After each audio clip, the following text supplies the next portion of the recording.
नमस्कार, आप देख रहे हैं प्राइम डिबेट। मैं हूं आपके साथ आलोक। देश में लोकसभा चुनाव का बिगुल बज चुका है। इसी बीच दिल्ली के सीएम व आम आदमी पार्टी के संयोजक अरविंद केजरीवाल की शराब घोटाले के आरोप में गिरफ्तारी के बाद पूरे देश में राजनीतिक हलचलें तेज हो गई हैं। तो वहीं रायपुर समेत देश भर में आम आदमी पार्टी के नेता व कार्यकर्ता प्रदर्शन कर रहे हैं। प्रदर्शन के दौरान मध्य प्रदेश, पंजाब, रायपुर समेत दिल्ली में कई जगहों पर नेताओं की गिरफ्तारी भी की गई। दावा है कि 2 घंटे से ज्यादा चली ईडी की पूछताछ में 20 से ज्यादा सवाल पूछे गए थे, लेकिन कुछ सवालों के जवाब अरविंद केजरीवाल नहीं दे पाए। इसी मुद्दे पर आज बात करेंगे, लेकिन सबसे पहले एक स्पेशल रिपोर्ट देखिए। दिल्ली के मुख्यमंत्री अरविंद केजरीवाल को ईडी ने कथित शराब घोटाला मामले में बीती रात पूछताछ के बाद गिरफ्तार कर लिया है। केजरीवाल की गिरफ्तारी दिल्ली हाईकोर्ट से उत्पाद शुल्क नीति से जुड़े धन शोधन के पहलू की जांच के सिलसिले में किसी तरह की सुरक्षा देने से इनकार करने के कुछ घंटे बाद हुई है। इस मामले में यह 16वीं गिरफ्तारी है। वहीं इस पूरे मामले को लेकर कांग्रेस बीजेपी पर हमलावर हो गई है। कांग्रेस ने आरोप लगाया कि बीजेपी डरी हुई है। विपक्षी दलों के बैंक खाता सीज किया जा रहा है। प्रमुख नेताओं को भाजपा के द्वारा गिरफ्तार कर जेल भेजा जा रहा है। केजरीवाल बीजेपी सरकार केंद्रीय एजेंसियों को दुरुपयोग कर विपक्ष को खत्म करने की कोशिश करार दे रही है। देखिए, भाजपा डरी हुई है और मोदी सरकार की विदाई स्पष्ट नजर आ रही है। इसलिए विपक्षी दलों के बैंक के खातों को सीज किया जा रहा है। विपक्ष दल के प्रमुख नेताओं को झूठे मामलों में फंसाकर गिरफ्तार किया जा रहा है, चाहे वो केजरीवाल जी हो या सोरेन जी हो। तो लगातार भारतीय जनता पार्टी केंद्रीय एजेंसियों का दुरुपयोग करके इस प्रकार की हरकतें कर रही है। और ईडी तो भारतीय जनता पार्टी का इलेक्शन डिजाइनर बन चुकी है। वो भाजपा के लिए चंदा का व्यवस्था करती है और भाजपा के लिए विपक्षी दल के नेताओं को खामोश कराती है। उसके बाद भाजपा के नेता आते हैं और विपक्षी दल के नेताओं के खिलाफ बयानबाजी करते हैं। तो पूरी तरीके से देश में अराजकता दिख रहा है और भारतीय जनता पार्टी चुनाव में हार से डरी हुई है। वहीं भाजपा आम आदमी पार्टी पर हमलावर होते हुए जैसी करनी वैसी भरनी करार दे रही है। भाजपा का दावा है कि आपके 4 सहयोगी पहली गिरफ्तारी पर रोक लगा दिया है। बीजेपी ने दावा किया कि 55,000 करोड़ रुपए शराब घोटाले का मामला है। भाजपा ने कांग्रेस को भी कटघरे में खड़ा करते हुए कहा कि कांग्रेस खुद देश में आपातकाल लगा चुकी है और वह अभी लोकतंत्र की दुहाई दे रही है। अंतोगत्वा शराब घोटाले के आरोपी श्री अरविंद केजरीवाल जी को जेल की हवा खानी पड़ी। लगातार 1 वर्षों से उनसे जानकारी मांगी जा रही थी। उनके 4 सहयोगी पहले से जेल में हैं और माननीय सुप्रीम कोर्ट ने भी गिरफ्तारी से की रोक से इनकार कर दिया और जेल से इनकार कर दिया।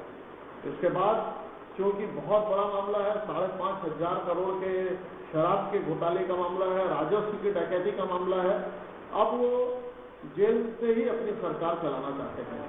लेकिन सारा दोष देश की प्रतिष्ठित एजेंसियों के ऊपर, सारा दोष अगर वो भारतीय जनता पार्टी के ऊपर मढ़ते हैं तो ये बहुत गलत बात है।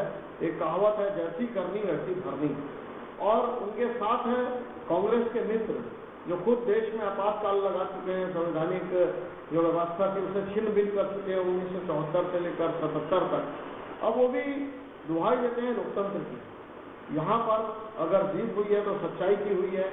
यहाँ पर अभी बहुत सी परतें खुलनी बाकी है कि कितने षड्यंत्र करके घपले की गए, ओवर रेटिंग की गई और शराब के सिंडिकेट को जिस प्रकार से वहाँ परिचय दिया गया, ये सारे मामले आने वाले समय में खुलेगा।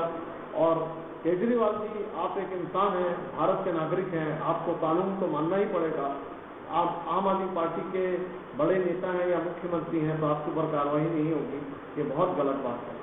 वहीं अरविंद केजरीवाल की गिरफ्तारी के बाद छत्तीसगढ़ में जगह जगह प्रदर्शन हो रहे हैं। आम आदमी पार्टी के नेता ने बीजेपी पर आरोप लगाया कि थकाने, हराने और दबाने की कोशिश की जा रही है। उन्होंने कहा कि बाबा साहब भीमराव अंबेडकर तथा गांधी जी को मानने वाले लोग हैं। हम लोग आंदोलन से निकले हुए पार्टी के लोग हैं और अपनी हक की लड़ाई लड़ने के लिए लगातार आंदोलन करेंगे।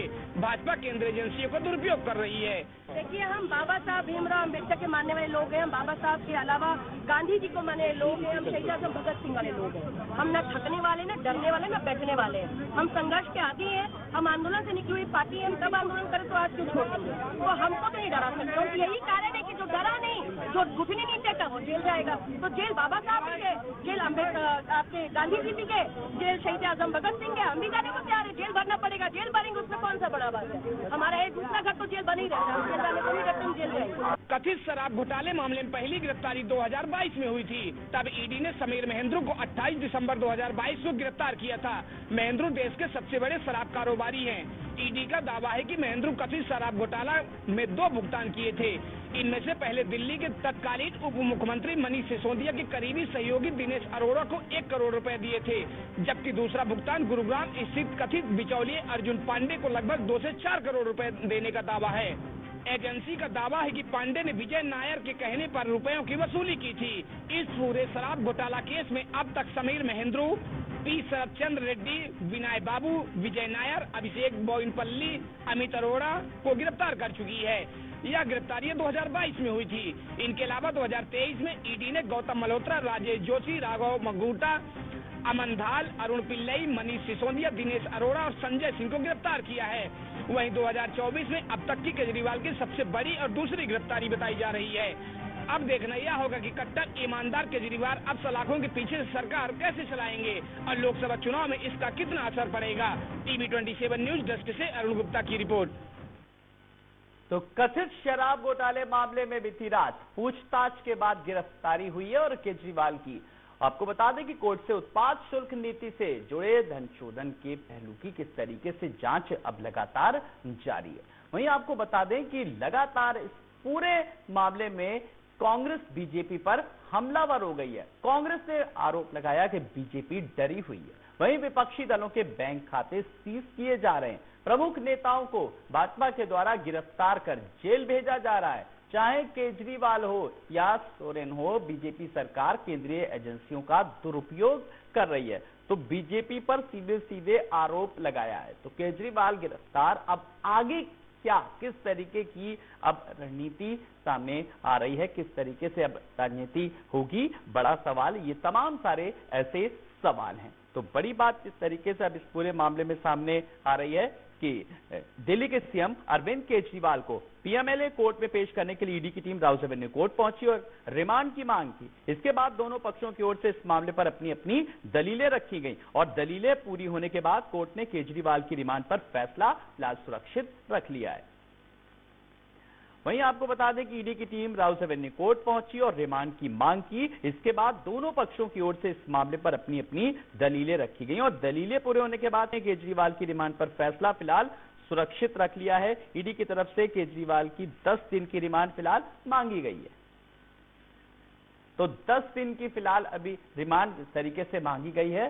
फैसला कोर्ट ने सुरक्षित रख लिया है। लेकिन इसी बीच आरोप प्रत्यारोप का दौर जारी है और इसी के साथ साथ प्रदर्शन लगातार देखने को मिल रहा है। दिल्ली से लेकर के मध्य प्रदेश सहित छत्तीसगढ़ में भी प्रदर्शन की तस्वीरें सामने आ रही। लेकिन अब फैसला सुरक्षित रख लिया। अब आगे किस तरीके से क्या कुछ रहेगा, क्या किस तरीके के समीकरण बनेंगे, अन्य दलों को भी कितने सबक लेने की जरूरत है। जल्दी से जो हमारे साथ मेहमान जुड़ गए हैं आज जानेंगे और समझेंगे।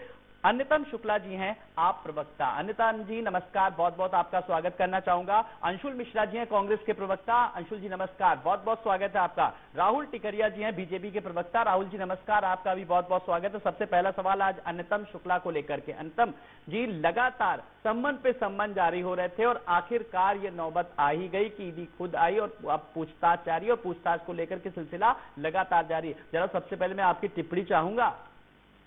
देखिए, जिस दौर पे आज देश आ गया है, ये एक बहुत खतरनाक दौर है। इस दौर में तमाम एजेंसियां, तमाम संवैधानिक संस्थाएं, तमाम वो सारा संवैधानिक ढांचा, वो सारा जनतांत्रिक ढांचा आज इस तरह से आके खड़ा हो गया है कि वो भारतीय जनता पार्टी की इलेक्शन मशीनरी का हिस्सा बन गया है। और जिस तरीके से विपक्ष पे लगातार एक के बाद एक प्रहार कर रही है भारतीय जनता पार्टी, इससे बहुत साफ है, बहुत स्पष्ट है कि भारतीय जनता पार्टी एक तरफ तो 400 पार का नारा देती है, लेकिन दूसरी तरफ वो जमीन पे डरी हुई है।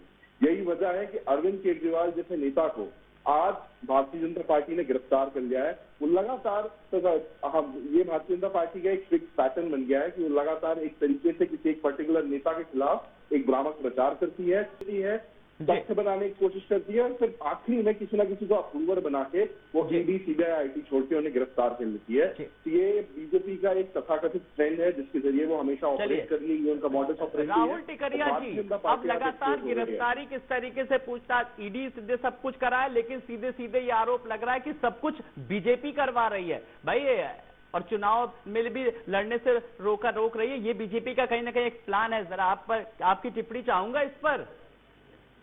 जी नमस्कार। देखिए, सबसे पहली बात तो मैं स्पष्ट कर दूं, ये किसी भी प्रकार से भारतीय जनता पार्टी का स्टंट नहीं है। भारतीय जनता पार्टी की कोई कार्रवाई नहीं है। ये जांच एजेंसी का मामला है और ये कोई आज का मामला नहीं है। कई बार दिल्ली के मुख्यमंत्री जी को समन भेजा गया, उसके पहले भी 15 गिरफ्तारियां हुई, ये 16वीं गिरफ्तारी है। तो जाहिर सी बात है, अरविंद केजरीवाल जी का जो टीम है वो पहले ही सलाखों के पीछे था। आज जांच लगातार समन भेजने के बाद भी ये उपस्थित नहीं होते तो ईडी ने उनके ऊपर कार्रवाई की। इसमें गलत क्या है भाई? ये जांच एजेंसी का मामला है, भारतीय जनता पार्टी का बिल्कुल मामला नहीं है। ये किसी भी प्रकार से जो विपक्षी आरोप लगा रहे हैं कि भारतीय जनता पार्टी ऐसी कार्रवाई करवा रही है, ये बिल्कुल, मैं आपको बता दूं, मैं छत्तीसगढ़ से जुड़ा हूं। छत्तीसगढ़ में जो शराब के घोटाले हुए, यहाँ पे भी गिरफ्तारियां हुई। और मैं स्पष्ट कर दूं कि ये कोई भारतीय जनता पार्टी का स्टंट नहीं है, जांच एजेंसी का मामला है। जांच एजेंसी अपने हिसाब से कार्रवाई कर रही है। जी अंशुल जी, मैं आपके पास आ रहा हूं। जिस तरीके से लगातार जांच का दायरा बढ़ता जा रहा है, अन्य राजनीतिक दल भी कहीं ना कहीं निशाने पर हैं, आपकी प्रतिक्रिया? रोहित जी, मुझे एक लाइन याद आ रही है कि जब मैं 100 मीटर रेस की दौड़ में दौड़ा तो पहले स्थान को प्राप्त किया। पहले स्थान को इसलिए प्राप्त किया क्योंकि मैंने आजू बाजू झांक कर देखा कि मेरे साथ कोई दौड़ने वाला था ही नहीं, इसलिए मैंने पहले स्थान को प्राप्त किया। आज देश की जमहूरियत जो लोकतंत्र है, आज उसी पैमाने पर खड़ा हुआ नजर आता है। जितने विपक्षी नेता हैं, सारे विपक्षी नेताओं के ऊपर कहीं ना कहीं ईडी आईटी का दर्द और दबाव दिया जाता है। अभी माननीय प्रवक्ता बीजेपी के ने कहा कि हम कुछ नहीं करवा रहे हैं, ईडी तो अपना काम कर रही है। तो माननीय प्रवक्ता जी से थोड़ा सा प्रश्न पूछना चाहता हूं। माननीय प्रवक्ता जी, जरा ये बता दें कि पिछले 10 साल में ईडी ने बाकी 95% को छोड़ दे विपक्षी नेताओं को, बीजेपी के कितने नेताओं के ऊपर ईडी की रेड पड़ी गई है, थोड़ा सा इसका स्पष्टीकरण दे दें। और माननीय प्रवक्ता जी से मैं यह भी पूछना चाहता हूं कि ईडी जो है आज से 8 महीने पहले 5 बड़ी कंपनियों के ऊपर रेड लगाती है और वही बड़ी 5 कंपनियां इलेक्टोरल बॉन्ड के तहत आप ही की बीजेपी को चंदा देती हैं और ईडी जो होती है उसके बाद अपने केस को खारिज कर देती है। माननीय प्रवक्ता जी से माननीय प्रवक्ता जी से मैं सवाल पूछूंगा, आपका ही सवाल पूछूंगा, लेकिन इसी बीच एक सवाल मैं भी ऐड कर रहा हूं अपना, कि जो मीडिया एक रिपोर्ट से उसके अंदर 85% विपक्षी नेता ईडी के शिकंजे में हैं। सर, अब जरा मैं चाहूंगा कि बीजेपी प्रवक्ता से अंशुल जी के सवाल का जवाब दें। जी बिल्कुल, मैं इसका जवाब, यह आरोप लगाया जा रहा है कि भारतीय जनता पार्टी के नेताओं के ऊपर कार्रवाई नहीं हो रही है। अब कर्नाटक में देखे होंगे कि पहले चुनाव हुए, चुनाव के पहले वहां पर भी कार्रवाइयां हुई और हम सत्ता से बाहर भी हुए और उस समय ये कहते थे कि बड़ा वाहवाही लूटते थे कि चलो भाई वहाँ पे कार्रवाई हो रही है, नोटों के बंडल मिल रहे। तो ऐसा कुछ भी नहीं है कि भारतीय जनता पार्टी की जहाँ पे सरकार है वहाँ पे छापे नहीं पड़ेंगे और वहाँ पे कार्रवाइयां नहीं होंगी। जहाँ पर गलत होगा वहाँ पे कार्रवाई होगी। और रही बात जिस प्रकार से अभी कांग्रेस के प्रवक्ता साथी कह रहे हैं, ये आम आदमी पार्टी का जिस प्रकार से बचाव कर रहे हैं, इंडी के अलायंस के रूप में ये बचाव कर रहे हैं, ये वही छत्तीसगढ़ के कांग्रेस के कार्यकर्ता जिन्होंने यहाँ पर भी शराब घोटाला कर डाला था 2000 करोड़ का। तो जाहिर सी बात है, चोर चोर मौसेरे भाई। और मैं आपको बता दूं, अगर इनके ऊपर कार्रवाई हो रही है, मैं पुनः कह दूं, जांच एजेंसी का मामला है, भारतीय जनता पार्टी का कहाँ से मामला बनता है भाई, ये बता दीजिए आप।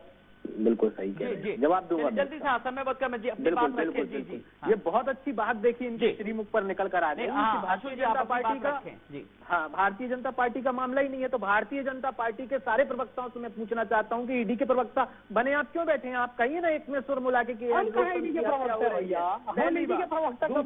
दूसरी बात, घोटाला हो गया। मैं चैलेंज के साथ कहना चाहता हूँ आपको, कौन से कोर्ट ने आज तक, निम्न स्तर के कोर्ट से लेकर हाई या सुप्रीम कोर्ट तक, मुझे ये बता दीजिए छत्तीसगढ़ में शराब घोटाला हुआ है? कहाँ लिखा गया हुआ है? ये झूठ बोलकर आप इस प्रकार से नहीं जा सकते मान्यवर। और कर्नाटक की बात आपने जहाँ तक कही, ईडी की एक भी रेड नहीं पड़ी है, घोटाले में सबसे रेड नहीं पड़ी है। अंशुल जी, वैसे ना जो ये पूरा सिनेरियो सामने आया, इसमें बच के रहना है, क्योंकि राहुल गांधी को भी लेकर के नेशनल हेराल्ड के मामले में जांच के दायरे में कहीं ना कहीं। मान्यवर, हम कांग्रेसी हैं, हमने बच के रहने वालों में से नहीं है। पहले जांच का सामना करना है, जांच का सामना करना है। ये मेरा कहने का 10 सालों से आदरणीय आज मीडिया की यही हालत हो चुकी है।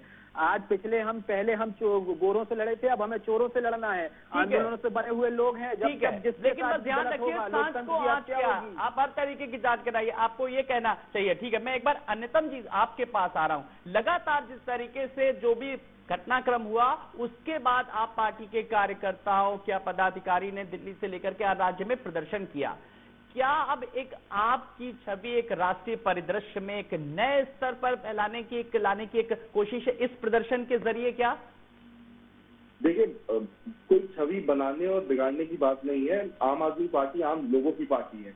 आम आदमी पार्टी में आज भी 90% लोग जो पार्टी के साथ जुड़े हैं वो आम लोग हैं, उनका कोई राजनीतिक बैकग्राउंड नहीं है, मेरा खुद भी कोई राजनीतिक बैकग्राउंड नहीं है। तो ये बात जो आप कह रहे हैं कि आज वो लोग सड़क पे उतरे हैं जिन्हें लगता है कि अरविंद केजरीवाल जो कि एक जननायक है, जिन्होंने पहली बार इस देश की राजनीति को एक ऐसी दिशा दी जहां पे लोगों के मुद्दों पे काम हो रहे थे, जहां लोगों की जनहित हो रही थी, एक ऐसी उम्मीद की किरण लोगों के बीच जगाई थी जो भारतीय जनता पार्टी ने सदियों से दशकों से दमन करके दबा दिया था, उन लोग आज सड़क पे उतरे हैं। ये सिर्फ आम आदमी पार्टी के कार्यकर्ता, आम लोग भी हैं जो अरविंद केजरीवाल को और अरविंद केजरीवाल के खिलाफ इस दमनपूर्वक नीति को, और उससे भी ज्यादा आज सड़क पे उतरने वाला वो लोग, ये सारे लोग हैं जिन्हें लगता है कि देश में वापस वो दौर लौट आया है जिस दौर में विपक्ष के सारे नेताओं को जेल में डाल दिया गया था, विपक्ष की गला घोट दिया गया था। अच्छा ठीक है जी, अनुपम जी एक बात बताइए, सारी चीजें एक तरफ आप लोगों ने आरोप लगाया, ठीक है, आरोप प्रत्यारोप होता है, पक्ष विपक्ष होता है, लेकिन जब इस पार्टी की शुरुआती दौर से किस तरीके से जुड़े, अन्ना हजारे ने भी साफ तौर पर कुछ कहा है, आपने भी सुना होगा, उस पर भी जरा मैं आपकी टिप्पणी चाहूंगा। देखिए, अन्ना हजारे आंदोलन के प्रणेता थे, आंदोलन के वरिष्ठ थे, और उन सबके प्रति हम सभी का हमेशा ही आदर सत्कार रहेगा। लेकिन आदर सत्कार रहने के साथ साथ एक और बात जो मुझे लगता है कि राजनीति बड़ी कॉम्प्लेक्स चीज है और लॉ इससे भी कॉम्प्लेक्स चीज है, और अक्सर जो देश का जो जिस तरीके का माहौल और राजनीति गढ़ा जाता है उसमें अक्सर लोग भ्रम की जाल में फंस जाते हैं। इसलिए मैं इससे ज्यादा उनकी टिप्पणी पे कुछ नहीं कहूंगा। मुझे लगता है जो सपना रामलीला मैदान से देखा गया था उसके लिए आज की लड़ाई संसद से लेके जमीन तक हो रही है। वो तमाम स्कूल और अस्पताल जो दिल्ली में बने वो उस सपने को साकार कर रहे हैं। वो तमाम स्कूल और अस्पताल जो आज की डेट में पंजाब में बन रहे हैं, वो तमाम राशन जो पंजाब के लोगों को उनके घर पे मिल रहा है, जो ये पार्टियां पहले जो भारतीय जनता पार्टी और इनका भ्रष्ट तंत्र डकार जाता था, वो आज रामलीला मैदान के सपने को आज भी पूरा कर रहे हैं। ये बात अलग है कि दमन जब अपने अहंकार पे आता है, जब सत्ता का अहंकार अपने नशे पे आता है, तो जिस तरीके से 75 का दौर में उस समय के अहंकारी सरकारों ने भी किया था, जिसे आप सत्ता का अहंकार कह रहे हैं, मैं इस सवाल का जवाब राहुल जी से लेना चाहूंगा। और राहुल जी, जब आप लोगों से जब ये सवाल किया जाता है तब आप लोगों की तरफ से जवाब ये आता है ये तो जांच एजेंसियां करे, इसमें बीजेपी क्या, तो कैसे स्पष्ट करेंगे कि भाई बीजेपी अलग है, जांच एजेंसियां अलग है, केंद्रीय जांच एजेंसियां अलग है, इसमें कोई हस्तक्षेप नहीं है? बिल्कुल मैं बता दूं, देखिए सबसे पहली बात तो ये जो जांच एजेंसी ईडी और आईटी का विषय है, ये गठन कब हुआ? मनमोहन जी की सरकार में, कांग्रेस की ही सरकार में ईडी आईटी का गठन होता है। इनको अपने ही बैठाए और अपने ही द्वारा गठित जांच एजेंसियों के ऊपर आज भरोसा नहीं है। राहुल जी, ये कोई तर्क नहीं होता कि कब गठन हुआ। जरा सुनिए भाई साहब, अरे जरा सुनिए, घर में गठन कर गए होंगे, लेकिन मैं आपको जवाब दे रहा हूँ। आपके पूर्वज मान्यवर, आपके पूर्वजों ने खरीदी होगी। अंशुल जी, एक करके आऊंगा, इसके बाद मैं आप ही के पास आऊंगा। चलिए अपनी बात पूरी करिए राहुल जी, फिर मैं अंशुल जी से। बिल्कुल, अंशुल जी कह रहे थे, हाँ अंशुल जी कह रहे थे कि कौन से कोर्ट ने बताया कि शराब घोटाले हुए हैं।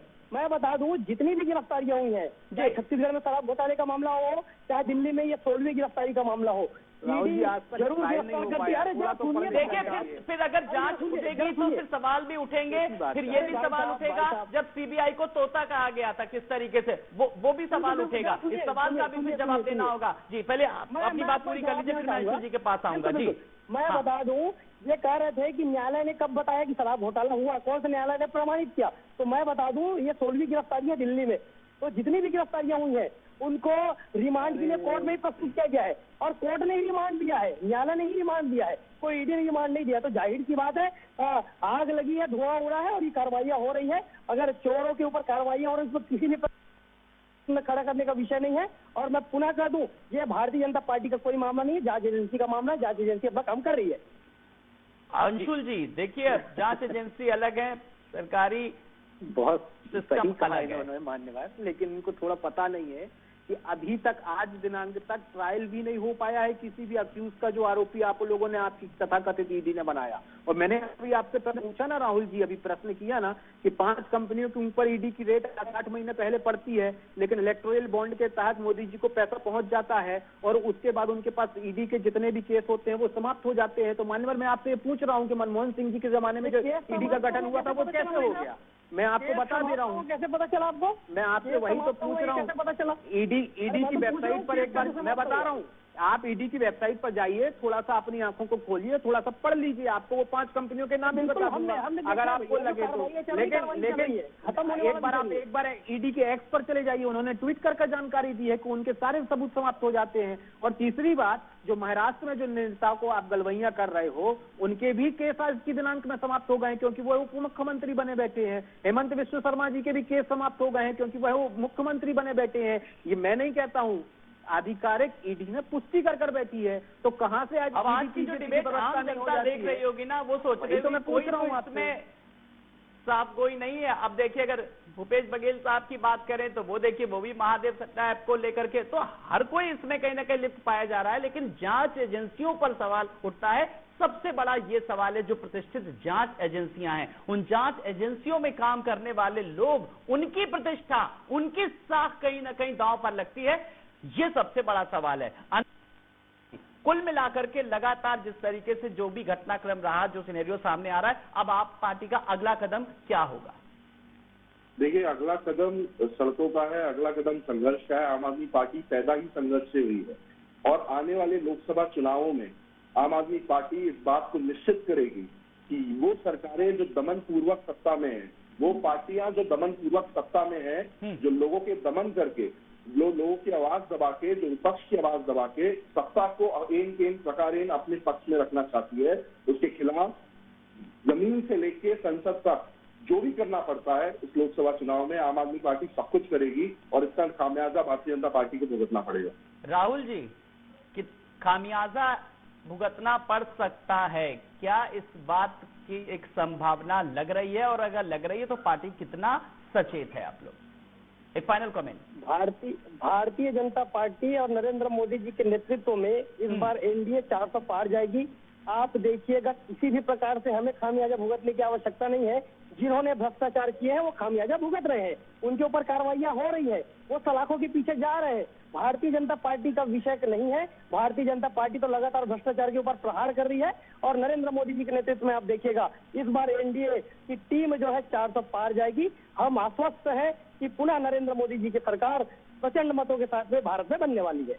जी अंशुल जी, एक फाइनल कमेंट मैं आपसे भी चाहूंगा कि अभी तमाम सारे मुद्दे जिनकी जांच का जो दायरा अभी बढ़ सकता है, तो इसलिए जो महाभ्रष्टाचारी हैं, जो महाअहंकारी हैं, वो तो एरोप्लेन में बैठ के, महंगे एरोप्लेन में बैठ के भूटान का दौरा कर रहे हैं। अगर 400 पार का नारा इतना विश्वसनीयता के साथ मोदी जी ने दिया था तो वो डरे हुए क्यों बैठे हुए हैं? क्यों पूरा अपनी बीजेपी को कांग्रेस युक्त बीजेपी करके बैठे हुए हैं? अगर हिम्मत थी, हिमाकत थी, 36 से 56 इंच का सीना था, तो जनता के जनार्दन के सामने खड़े होकर प्रेस कॉन्फ्रेंस करके 4 प्रश्नों का जवाब देके बता देते तो समझ में आ जाता कि लोकतंत्र जमहूरियत को कितना सरमाथे पर रखते हैं। चलिए, यही बीजेपी करता तो बीजेपी कहते अभी तक लोकसभा तैयारियों को लेकर के कांग्रेस अभी 2G की स्पीड से चल रही, बीजेपी ने अपने प्रत्याशी भी घोषित कर दिए। खैर चलिए, आप सब मेहमानों का बहुत बहुत शुक्रिया। अंशुल जी आपका भी, राहुल टिकरिया जी आपका भी, और अनुतम शुक्ला जी आपका भी बहुत बहुत शुक्रिया। तो गिरफ्तारी पर आसार है, लेकिन सबसे बड़ी सवाल यह है कि जिस तरीके से आप पार्टी